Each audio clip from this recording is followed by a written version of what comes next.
Hello everyone, good morning. तो मैं अंकित Shukla, RPRD GK A classes agriculture classes से ये जो ब्रांच है हमारा, ये इसके लेकर का एक ब्रांच है। तो आज हम लेकर आए हैं आप लोगों के लिए एग्रोनॉमी का लेक्चर नंबर 2, जो कि एग्रोनॉमिकल क्राफ्ट का जो अभी हमारा चल रहा था, जिसमें कल हमने आप लोगों को कुछ क्राफ्ट के क्वेश्चन दिए थे। आज लेक्चर नंबर 2 लेकर आए हैं हम। तो चलते हैं अपने प्रश्न की ओर। तो चलिए चलते हैं अपने क्वेश्चन की ओर। ये देखिए, अपना पहला क्वेश्चन क्या है कि ये देखिए पहला question, which crop has the highest water use efficiency. Means किस क्रॉप में सबसे ज़्यादा वाटर यूज इफिशियंसी होती है, मतलब क्या किस फसल की जल दक्षता जो है वो सबसे अधिक होती है। तो किसकी होती है कि ऑप्शन नंबर ए हमारा क्या वीट की, option number B maize, option number C sorghum, option number D rice. मतलब क्या गेहूं, मक्का, ज्वार, बाजरा, ज्वार, धान, इसमें से किसकी सबसे ज़्यादा फसल दक्षता होती है, मतलब क्या जल उपयोग दक्षता होती है। ठीक, कौन सी क्रॉप है जो मतलब जितना हम पानी देते हैं उसमें सबसे ज़्यादा पानी को क्या है मतलब अपना एब्जॉर्ब कर लेती है। ठीक, जैसे मान लो हम मतलब कहते हैं ना कि मतलब 1 किलो राइस उगाने के लिए क्या है हमें 5000 लीटर पानी की ज़रूरत होती है। ठीक, 3 से 5000 लीटर पानी की ज़रूरत होती है। तो वही अगर हम लोग देखें क्या है कि अगर इसमें देखें कि मतलब उपयोग कौन सबसे ज़्यादा कर लेता है। ठीक, तो उपयोगिता के मामले में जो है सोरगम हमारा बहुत आगे। क्या सोरगम जितना हम मतलब जैसे 1 किलो हम पानी दे रहे हैं तो उसमें मतलब क्या है वो सबसे ज़्यादा एब्जॉर्ब कर लेगा। इन तीनों क्रॉप की अपेक्षा क्या है सोरगम हमारा ज़्यादा एब्जॉर्ब कर लेगा। ये देख सकते हैं, ये सोरगम आंसर इसका क्या sorghum uses less water to produce more biomass compared to other crop. मतलब क्या कि जल उपयोग दक्षता इसकी ज़्यादा होने की वजह से क्या है ये क्या है सबसे ज़्यादा बायोमास प्रोड्यूस करता है सबसे कम वाटर में। क्या है कि हम जैसे पानी दे रहे हैं तो एब्जॉर्ब कर ले रहा है, इसकी वजह से क्या है वो तुरंत क्या है इसकी जल उपयोग दक्षता जो है वो ज़्यादा है। ठीक, तो चलते हैं अपने अगले प्रश्न की ओर। ये देखिए अपना अगला प्रश्न क्या है, what is the ideal pH range for most field crops. ठीक, क्या मतलब जो हमारे अधिकतर जो फसल होते हैं ठीक उनके लिए मतलब क्या है कि जो हमारा सॉइल पीएच होता है, ठीक जो मृदा का पीएच होता है उसकी रेंज क्या होनी चाहिए। ठीक, सॉइल पीएच का रेंज क्या होना चाहिए, क्या 4.5 से 5, 5.5, 5.5 से 6.5, मतलब 6 या 6 से 7.5 या 8 से 9, मतलब क्या इनमें से कौन सा पीएच होना चाहिए हमारी अधिकतम क्रॉप्स के लिए। तो आप लोगों ने सुना होगा ज़्यादातर क्या है जो कहते हैं न्यूट्रल पीएच होना चाहिए, बहुत अच्छा मतलब सॉइल माना जाता है। ठीक, तो क्या है हमारा ऑप्शन नंबर सी सही हो जाएगा, क्या 6 से 7.5 होना चाहिए। ठीक, क्या पीएच जो है वो 6 से 7.5 होना चाहिए। ठीक, तो चलिए चलते हैं आंसर की ओर। ये देख सकते हैं इसका आंसर क्या है, एक्सप्लेनेशन देखिए, most crop grow best in slightly acidic to neutral soil. क्या मतलब हल्का एसिडिक से देखिए क्या है न्यूट्रल सॉइल की क्या है अच्छा ग्रो कर जाती है। तो देख सकते हैं आप लोग ये। चलिए चलते हैं अपने अगले प्रश्न की ओर। ये देखिए अपना अगला प्रश्न क्या है, the gene responsible for dwarfing in rice is. मतलब क्या धान में बौनेपन के लिए कौन सा जीन जिम्मेदार होता है। ठीक, तो क्या है धान में बौनेपन के लिए कौन सा जीन जिम्मेदार होता है। पहला ऑप्शन हमारा क्या है DGO जीन या नॉरिन 10, 23 ए या OPEC2 या नॉरिन 12। मतलब क्या है इनमें से कौन सा जीन है जो हमारा क्या है कि धान में बौनेपन के लिए जिम्मेदार होता है। ठीक, तो क्या है कि अपना देखिए DGO जीन क्या है ये जो है ये धान में बौनेपन के लिए जिम्मेदार होता है। ठीक, बाकी नॉरिन क्या है वीट के लिए होता है। ठीक, 23 बाजरे के लिए होता है। ठीक, और OPEC2 किसके लिए मेज के लिए होता है। ठीक, तो चलते हैं ये देखिए अपना आंसर देख लेते हैं क्या, in rice dwarfing is caused by DGO gene whereas in wheat Norin 10 gene is responsible. क्या मतलब वहीं पे क्या है वीट के लिए नॉरिन 10 रिस्पांसिबल होता है। Tip 23 causes cytoplasmic mail stability in पर मिनट। क्या है कि जो हमारा पर मिनट होता है ठीक उसमें क्या है ये साइटोप्लाज्मिक मेल स्टेबिलिटी काज करता है। कौन ये टिप 23 ए। ठीक, और OPEC2 जो जीन होता है वो क्या होता है क्वालिटी प्रोटीन मेज के लिए रिस्पांसिबल होता है। ठीक, तो चलते हैं अपने अगले प्रश्न की ओर। ये देखिए क्या है, sugar beet, cabbage, radish, carrot are which type of crop. मतलब क्या तो मतलब ये जो शुगर बीट है, कैबेज है, रेडिश है या कैरेट है, मतलब क्या है ये जनरल एग्रीकल्चर का क्वेश्चन है। तो क्या है कि मतलब ये जो क्रॉप है ये क्या है एनुअल, बाइनियल, पेरिनियल या मतलब both A and B are none of the above. मतलब क्या इनमें से कोई नहीं। तो क्या है कि आप जानते होंगे कि क्या है कि एनुअल क्रॉप क्या होती है जो अपना मतलब क्या है पूरा फसल चक्र एक ही वर्ष में या एक ही सीजन में क्या करती हैं कंप्लीट कर लेती हैं। ठीक, और क्या है कि बाइनियल वो होती हैं जो अपना मतलब क्या है कि वेजिटेटिव स्टेज पहले साल में कंप्लीट करती हैं, और क्या है कि अपना फ्लावरिंग स्टेज जो है वो क्या है दूसरे वर्ष में अपना कंप्लीट करती हैं। ठीक, क्या है जो इसमें फ्लावर आते हैं वो कब आते हैं, दूसरे वर्ष में आते हैं। ठीक, सेकंड ईयर में आते हैं, ठीक, या सेकंड सीजन में आते हैं।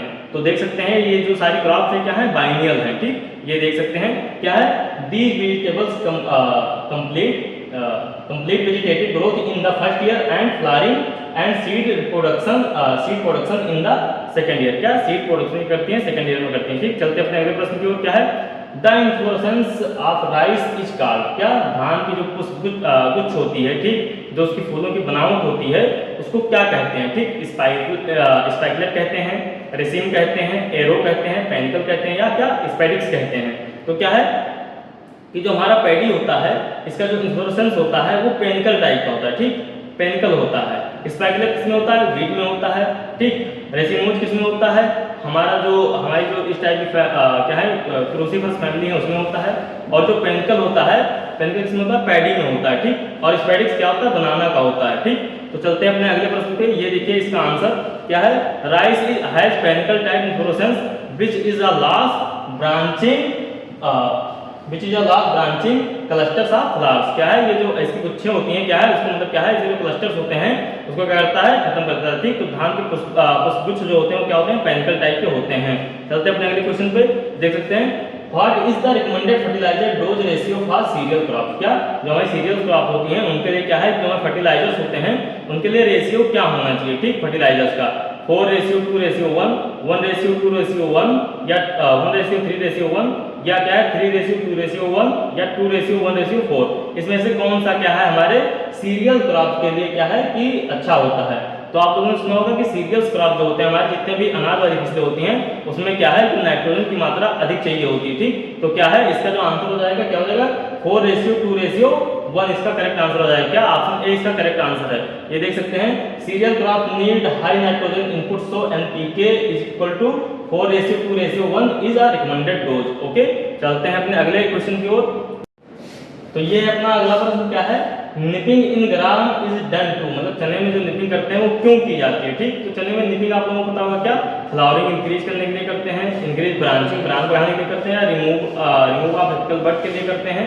तो क्या है क्या शीर्ष कली को हटाने के लिए करते हैं या इन सभी के लिए करते हैं। तो क्या है कि आप लोगों ने सुना होगा निपिंग क्यों करते हैं। निपिंग चने में क्या होती है 35 से 45 दिन बाद होती है बुआई की। ठीक, और इसको करते क्यों है, ब्रांचेस को बढ़ाने के लिए। ठीक, वेजिटेटिव ग्रोथ को बढ़ाने के लिए। जो ब्रांचेस बढ़ाएंगे तो क्या है इससे फूल फ्लावरिंग हमारी इंक्रीज हो जाएगी। फ्लावरिंग इंक्रीज होगी क्या, पॉड अच्छे आएंगे इसमें। ठीक, तो क्या है गन्ना का अल्टीमेट गोल क्या होता है, यील्ड को बढ़ाने के लिए इसको करते हैं। ठीक, तो क्या है ये सभी ऑप्शन के क्या है सही हो जाएंगे। ये देख सकते हैं इसका आंसर क्या है ऑल ऑफ द अबव। क्या है इसका सारा आंसर मतलब क्या है सभी ऑप्शन के सारे ऑप्शन सही हैं। ठीक, चलते हैं अगले प्रश्न की ओर। चलते हैं अपने अगले प्रश्न की ओर। क्या है which crop is called Drosophila of crop plant. ठीक, क्या है इसमें से जो कौन सी मतलब क्या है क्रॉप है जिसे हम ड्रोसोफिला के नाम से जानते हैं। ठीक, कौन सी क्रॉप हो जाएगी हमारी, वीट गेहूं, क्या है राइस, या मेज, या बार्ले। इसमें से कौन सी क्रॉप है जिसे हम ड्रोसोफिला के नाम से जानते हैं। तो आप लोगों ने सुना होगा क्या, मेज को ड्रोसोफिला के नाम से जाना जाता है। ठीक, ये देख सकते हैं मेज। क्या मेज is widely used in genetic research just like Drosophila is used in animal studies. जैसे क्या है ड्रोसोफिला का क्या है यूज किया गया था एनिमल स्टडीज के लिए, ऐसे ही जेनेटिक रिसर्च के लिए क्या है मक्के का यूज किया जाता है। ठीक, सबसे ज्यादा यूज किया गया रिसर्च में, तो इसलिए क्या बोलते हैं मक्के को क्या बोलते हैं ड्रोसोफिला बोला जाता है। ठीक, नेक्स्ट क्वेश्चन क्या है, what is the effect of blue light on plants. मतलब क्या है जो हमारी ब्लू लाइट होती है उनका प्लांट्स पे क्या प्रभाव होता है। ठीक, क्या है इनहिबिट क्लोरोफिल सिंथेसिस, क्या क्लोरोफिल संश्लेषण के लिए। ठीक, और फिर उसके आगे क्या है अगला ऑप्शन अपना स्टिमुलेट्स क्लोरोफिल सिंथेसिस, क्या क्लोरोफिल संश्लेषण को प्रेरित करता है बढ़ा देता है। ठीक, और क्या प्रमोट्स फ्लावरिंग, क्या फ्लावर को बढ़ा देता है, या कोई इफेक्ट नहीं होता है, या क्या करता है रिड्यूस कर देता है इसको ट्रांसपैरेशन को।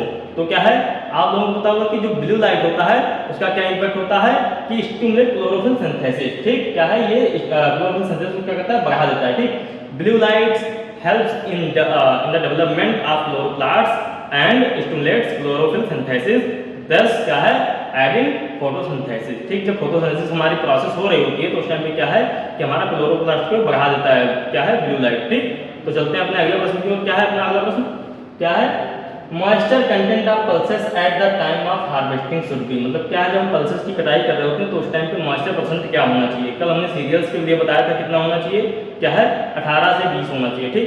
पल्सेस के लिए क्या है कि 12 से 14% होना चाहिए, ठीक। जो मॉइस्चर हमारा होना चाहिए at the time of harvesting क्या है 12 से 14% होना चाहिए। ये देख सकते हैं क्या ऑप्शन 20 का सही है 12 से 14%। Harvesting pulses at 12 to 14% moisture content ensure better threshing, reduced post harvest loss and safe storage, ठीक। क्या सेफ स्टोरेज के लिए क्या 12 से 14% मॉइस्चर होना चाहिए, ठीक। चलते हैं अपने अगले क्वेश्चन की ओर। क्या है crops cultivated to catch the forthcoming season when main crop has failed are called, क्या जब हमारी मेन क्रॉप फेल्ड हो जाती है तो जब हम अपनी जो नई क्रॉप लगाते हैं क्या है बीच में क्या है अपना मतलब क्या है लाभ लेने के लिए, ठीक, तो उसको क्या बोलते हैं, ठीक। क्या कि उतना हमारा सीजन कवर हो जाए तो उसके लिए क्या बोलते हैं, 60 ड्यूरेशन की क्रॉप लगाते हैं बीच में क्या बोलते हैं। तो अगर यहाँ पे कैच क्रॉप का ऑप्शन होता तो सब लोग बता देते कैच क्रॉप, लेकिन क्या है इसमें पहला ऑप्शन रिले क्रॉप है, दूसरा कवर क्रॉप है, तीसरा क्या है कंटिजेंट क्रॉप है, चौथा क्या है एवेन्यू क्रॉप है और पांचवा एले क्रॉप है, ठीक। तो इसमें जो आंसर सही हो जाएगा क्या कंटिजेंट क्रॉप सही हो जाएगा, ठीक। कंटिजेंट क्रॉप मतलब क्या उसी को ही कैच क्रॉप बोल देते हैं, ठीक।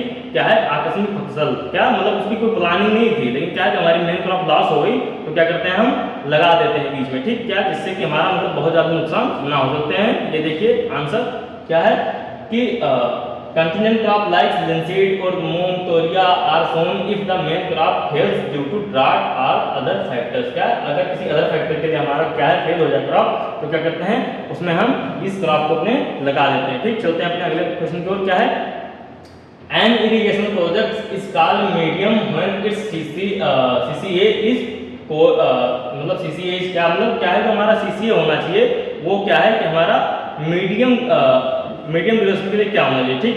क्या है कोई सिंचाई परियोजना मध्यमतम मानी जाती है जब क्या है उसकी सिंचित क्षेत्रफल उसके लिए सिंचित क्षेत्रफल है वो कितने हेक्टेयर होना चाहिए, कितना हेक्टेयर, क्या 1000 से 10,000, 2000 से 15,000, 2000 से 10,000 या क्या है 1000 से 15,000 या मोर देन 10,000। तो क्या है इसके लिए हमारी सिंचित क्षेत्रफल होना चाहिए कितना होना चाहिए, ऑप्शन नंबर सी सही हो जाएगा 2 से 10,000, ठीक।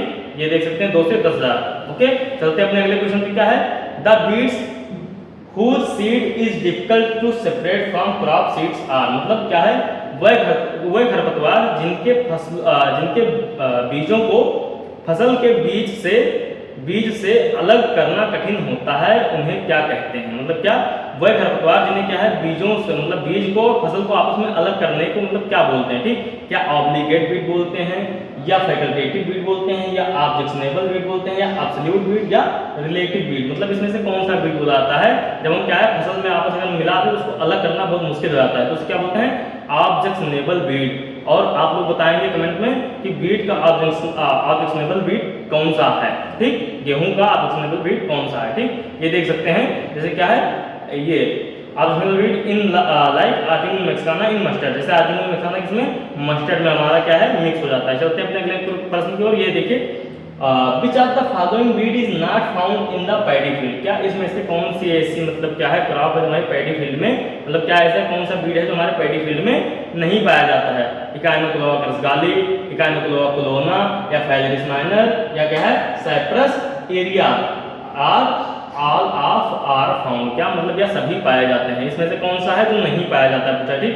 तो फैलेरिस माइनर क्या है ये गेहूं का मुख्य खरपतवार है, ठीक। फैलेरिस माइनर धान में नहीं पाया जाता है बाकी ये सारे पाए जाते हैं, ठीक।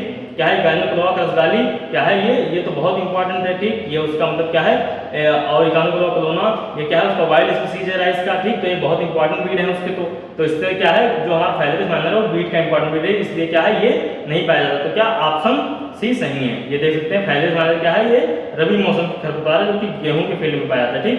चलते हैं अपने अगले प्रश्न पे। क्या है सोयाबीन कंटेंस मतलब क्या कितने % प्रोटीन पाया जाता है सोयाबीन में, कितने % ऑयल, ये कल हम अपने अगले मतलब क्या आपने पिछले लेक्चर में बता चुके हैं कितने % इसमें प्रोटीन होता है कितने % क्या होता है इसमें तेल होता है।